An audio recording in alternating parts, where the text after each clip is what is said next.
guys, luto po tayo ng pansit. Ito guys, oh, mga presyo ng gulay po na nakuha po namin kanina umaga. Ito 44.53. Ito kaliit. Ang mahal ng gulay guys, grabe. Carrots guys, ito 47.50. Naku, ang mahal po ng gulay guys. Ito po yung bihon natin guys, oh.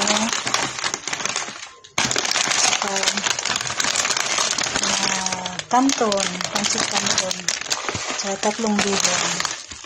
Yan guys.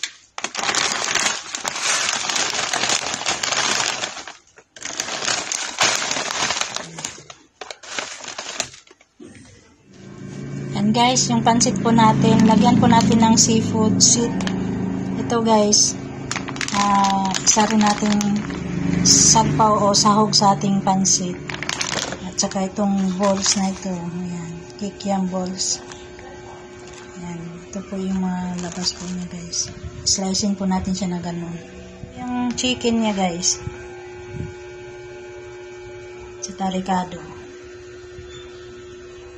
Yan guys, ilagay natin to sa pansit natin. Slicing po natin siya. Hindi po buwang ilagay natin, kundi slicing po natin siya. Ayan. Ito po yung laman kanina sa ating seafood. Ayan. Saka yung kikiam.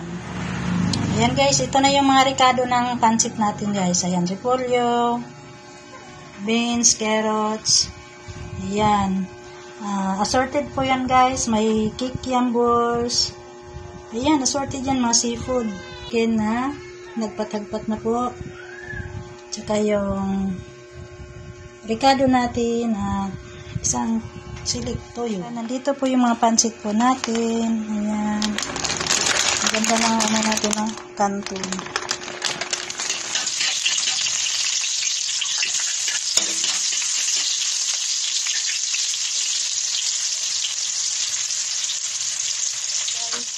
Lagyan na natin po. Ayan.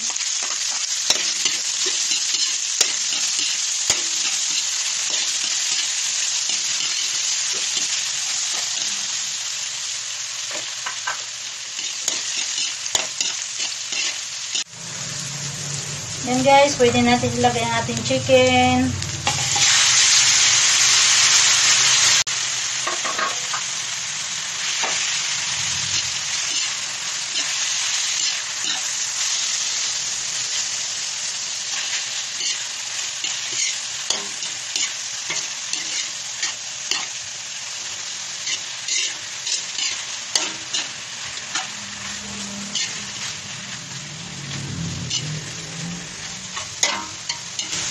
Bali guys, 2 kilo ang ating lutuing pansit. Sabay na natin lagay ang carrots at saka bitsilas.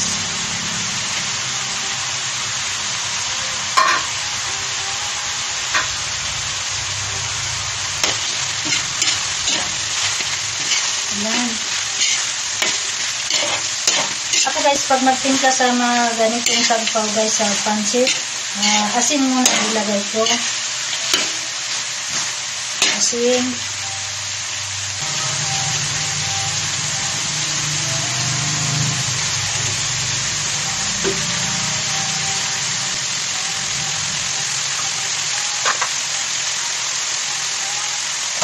Tapos guys, ilagay na natin yung cabbage guys. Cabbage. Ayan.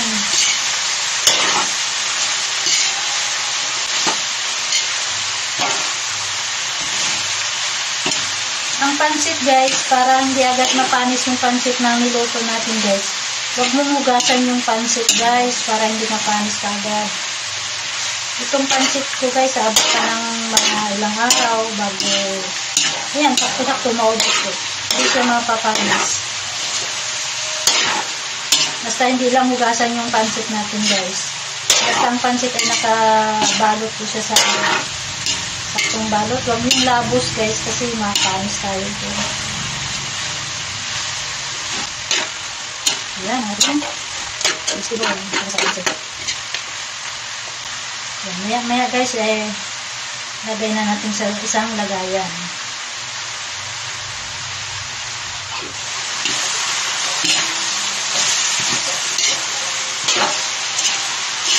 Ayan, pwede na natin siyang ilipat sa isang lagayan. Kailangan half cook lang po ang gulay natin guys. Ayan guys, ito yung mga vegetables po natin na ginisa po natin para pagsahog po sa ating pansit. Ayan, binukod ko na yan guys. Ayan guys, ilagay na natin yung pinagpakuluan natin sa manok. Ito guys.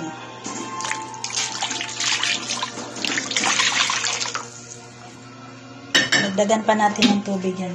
Ayan guys, hintay na lang po natin siyang kumulo bago natin ilagay ang pancit bihon. Ayan guys, pwede na natin ilagay ang ating pancit bihon. Ayan. Kasi may nakakong sa kong kamay. Kaya ayan lang.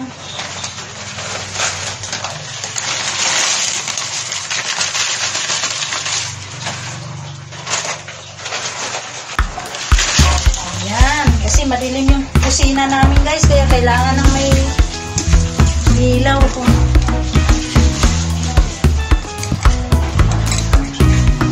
Liwanag naman yung luto ko. Ayan guys, hintayin na natin na umalsa ang ating pansit.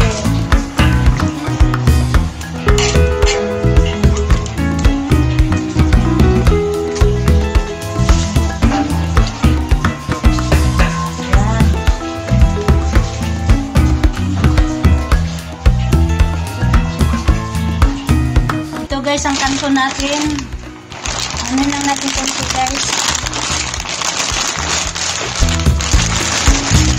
hindi namin gawin ang kanto natin.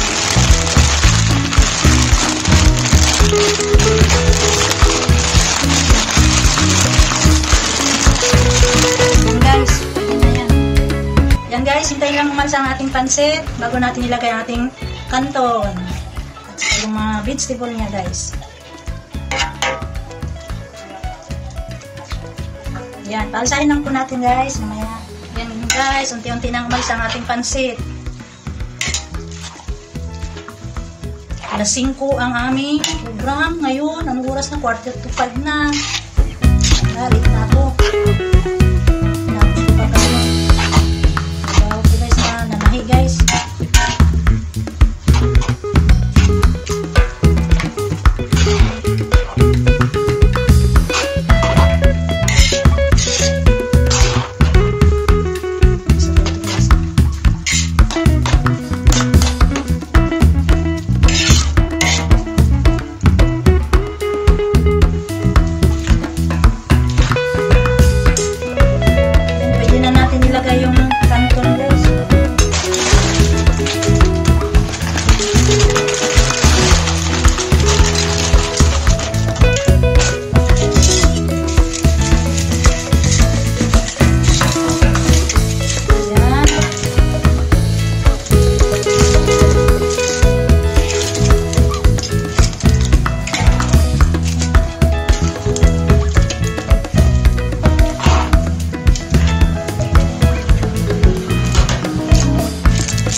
guys, ilagay na natin ating mga sangkap. Sahog. Para sa pansit.